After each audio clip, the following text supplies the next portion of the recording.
Hello, everybody. Welcome to Resilient Now podcast. I'm so happy you're here. We have a guest that I'm very excited to hear about because I really don't know her very well. So, I'm excited to hear her, and I'll introduce her in a second.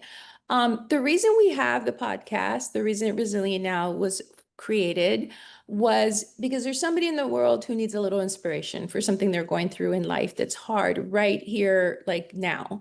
And it could be something they just need inspiration for, and maybe something very difficult in life that they're going through. And the goal is to have somebody on this platform, on the website that you hear, on Spotify or on Apple, YouTube TV, wherever you hear, your things. That will find you a person that has gone through what you're going through right now. That maybe they've already gone through it. They can inspire you in some manner. So that's why this is here. So my job is to find your speaker for you, for something you're going through. So I'm very excited to welcome Justine. So Justine, thank you for coming. Thank you for having me. Yes, of course, it's such a privilege. I wanted to ask you, what does resilient now mean to you? It's a good question.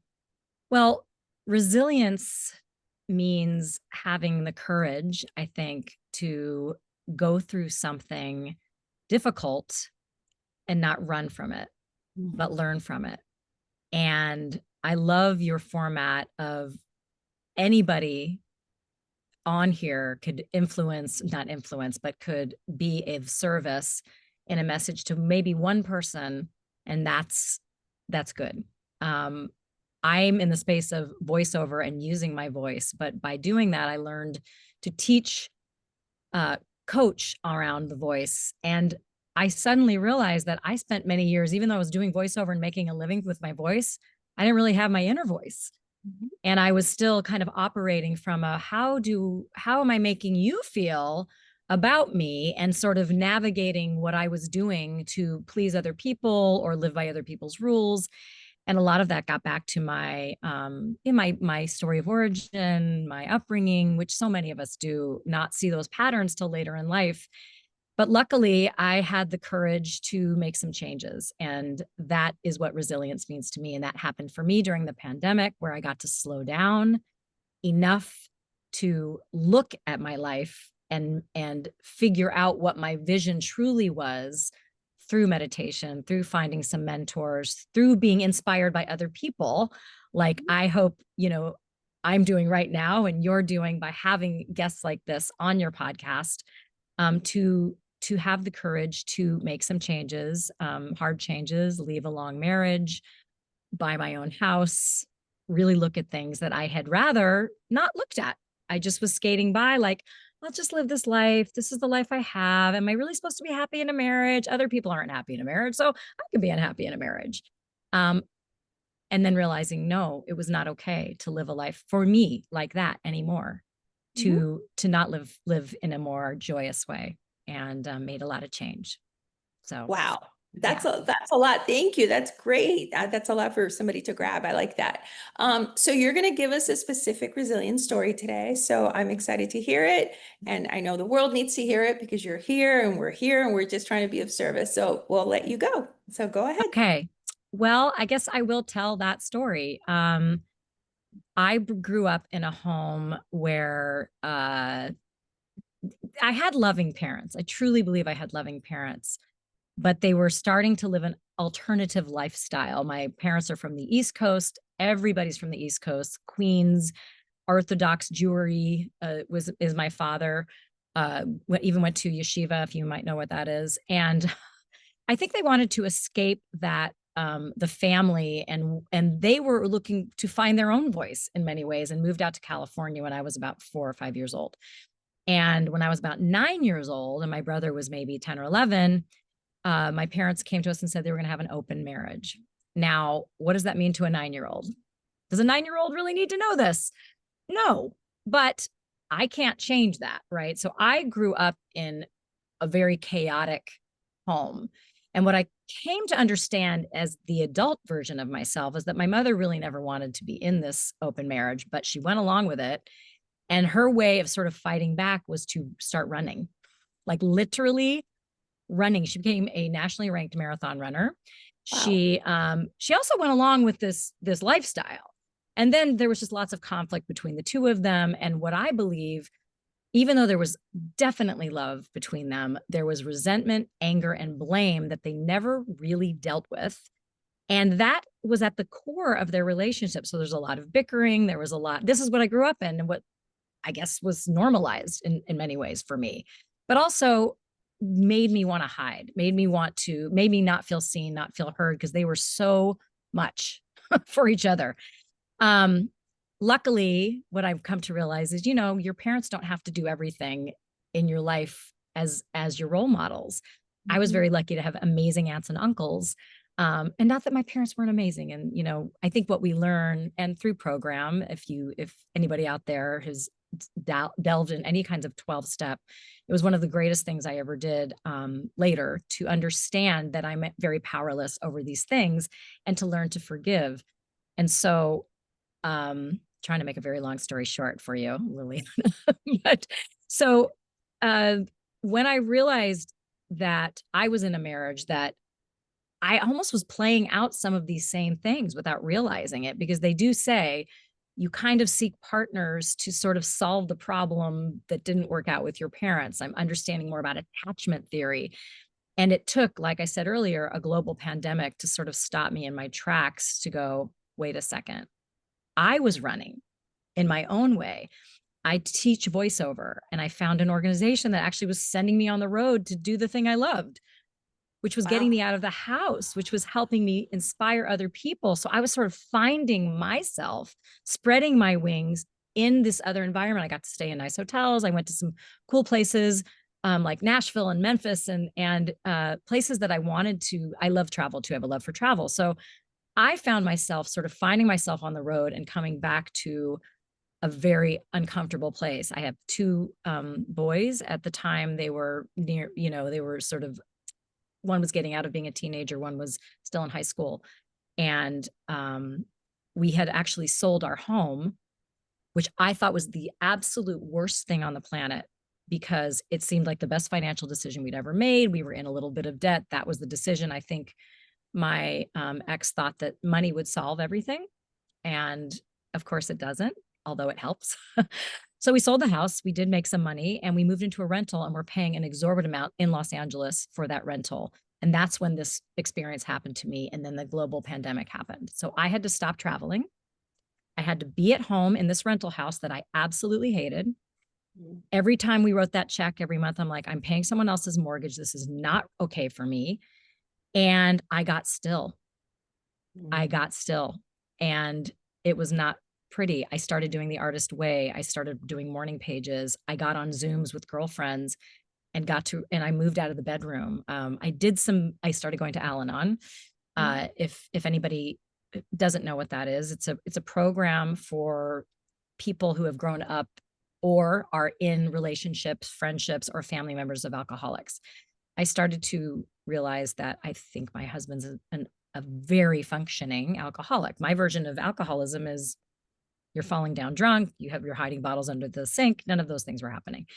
Um, and so those things combined with therapy led me to understand that I was not living my own life. I was sort of the understudy in my own story. And even though I was teaching voiceover, I kind of didn't have my own voice. And so the acronym for pause, which I call the pandemic, my pandemic pause, which is postpone action until serenity emerges. Ooh, And then, love that. yeah, it's such a lovely one. And please write it down. Oh, Postpone. yeah. Yeah. Yeah. I'm telling your listeners to write it down, because I forget that a lot of people have heard that. And it is true. If you sit still long enough, that's the uncomfortable. So that's where the resilience comes in. Can I sit with myself long enough to feel this pain, to let it move through me?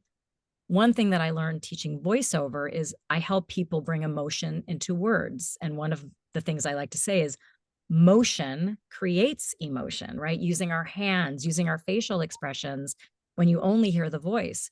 So letting the motion move through you as opposed to pushing it down or running away, which is so normal. Nobody wants Mhm. to feel icky. We would rather, run away or drink it away or do whatever distraction. So that sitting still and creating a vision. I started meditating. I found someone who has to this day inspires me and is my mentor, Justin Michael Williams. He's on Insight Timer and many other places. And I actually since have become a certified coach with him with transformational meditation. And we do something called the Dream Bigger meditation. So you can get clear on your vision and take little actions toward it. And I started visioning a home with a mountain view. And I thought, well, that's crazy. I live in LA. That's not going to happen. Maybe I'm moving to Santa Fe. And I found a home in Woodland Hills with a mountain view. And one of the things that I realized when I got here, and there's an upper deck and a lower deck, and I thought I felt serenity. Mm. And I was somehow able to afford it. And I bought this house. And since then, he left. It's not about him, right? You realize, and that was where the resilience came in. Is since then my mother has passed away. I realized as that happened, I had already gone through a pattern, not a pattern, an experience of forgiveness that just came to me through working on myself. That my anger at her for her lifestyle or what I didn't get from her back when I was a kid was okay. It was, she did the best she could. And yes, I had wonderful aunts and uncles and really wonderful parents. And also that, we both had, I had early stage breast cancer and then she had breast cancer. So we had this thing in common and it leveled the playing field a little bit, and I even have this recording that we did for NPR about, I don't know, 6 years ago. And I listened to it recently and I was like, wow, I did love her. You can hear it in my voice because sometimes I feel like I didn't express my love for her. But when she was dying, I got to really show up. And it's because of voiceover, because I got to work. I recorded a book from the closet. I didn't miss working. I even think I Mhm. taught some classes. Everything was remote for me at that point. And I thought, wow, voiceover has allowed me to show up in my life, go through this absolutely unbelievable experience with my mother, where now I feel like I have this eternal bond and I feel her voice moving through me.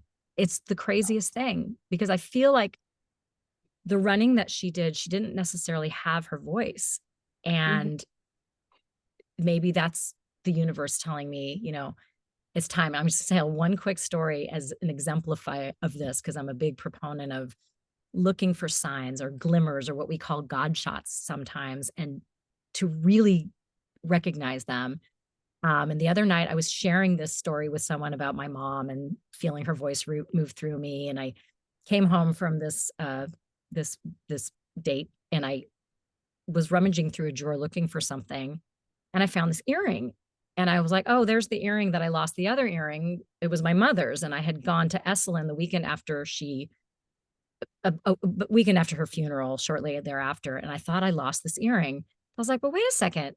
The other ones, I found the earring, her Wow. earrings. And I just was like, okay. I felt like she led me literally. And so I don't know. That's the resilience, just to really sit with the discomfort long enough for whatever it is, and get help and find your tribe, which is something that we find in different programs. And I'm working with all these women now, the Diva Network and the Diva Locals. And I feel like, again, now I'm really into this attraction, not promotion Yeah. in my relationships and my friendships, like really practicing that. Like if I'm feeling like I have to sell you on hanging out with me or sell you on this thing that I have, I think it's good. I don't, Yeah. not everybody's for everybody. Mhm. So I love I that. hope that wasn't too convoluted, but there you go. No, it was perfect. It was perfect. You are perfect, and Oh, you're going to thank you, help. Liliana. It had so many gems in there that people can just, take. And thank you for being so honest and candid about everything. So I always finish the podcast with gratitude. So what's your top Mm. gratitude right now? Where are you at? What's your top one that just makes you smile? Well, okay, there's so many things to be grateful for. Well, first of all, to just have gratitude, to recognize that we so frequently will move to the negative thought or the thing that's not working or the to-do list or what I didn't get done yesterday. And then we skip over the gratitude. So to take a moment, that I have gratitude, that I take a moment to have gratitude. and that I can reset that dial anytime during the day if I've overslept or something like that. And I'm very grateful to have a relationship with my father, with my boys. I have a lot of males around me. Now, my dad is not around me all the time, but just to know that I don't know how much time he has left, but to really be grateful for the time we have together and to really appreciate the time I got with my sons that I would not probably have gotten had I stayed married, Yeah. because I don't think I would have had this much one-on-one time. And I got it with both of them. One kid moved in with me for 2 years before he went to college. The other one now lives with me, and I'm grateful. I'm grateful to learn to not manage and mother them all the time, but really get to know them. Um, and yeah, just to be aware and awake and alive, because we really just don't know how much time we have on this planet. So, Well, I'm grateful for you for being here. I will listen to this many times. oh, It's thank already you. like something that's going to inspire me because I agree. Like, children and I was divorced too, so maybe I would have never had the kind of I've traveled with my son. We've gone on cruises and all over the world. So, That's the great. Olympics and all that in London. So I never would have had that one-on-one time. I never thought of it that way. See, so we Yeah. don't know. So we never know where we're going to get the message. And I just got a message. So I'm grateful for you. Thank you for being here. So for everybody else, please listen. There's a lot of speakers. You can find them on YouTube, Apple, Spotify. Go to the website, Resilient Now Podcast. If you want to get in touch with any of the speakers, please email me at resilientnowpodcast@gmail.com and I will try to connect everybody. So for now, make it a beautiful day and stay resilient now. So until next time, bye, Next Justine. time.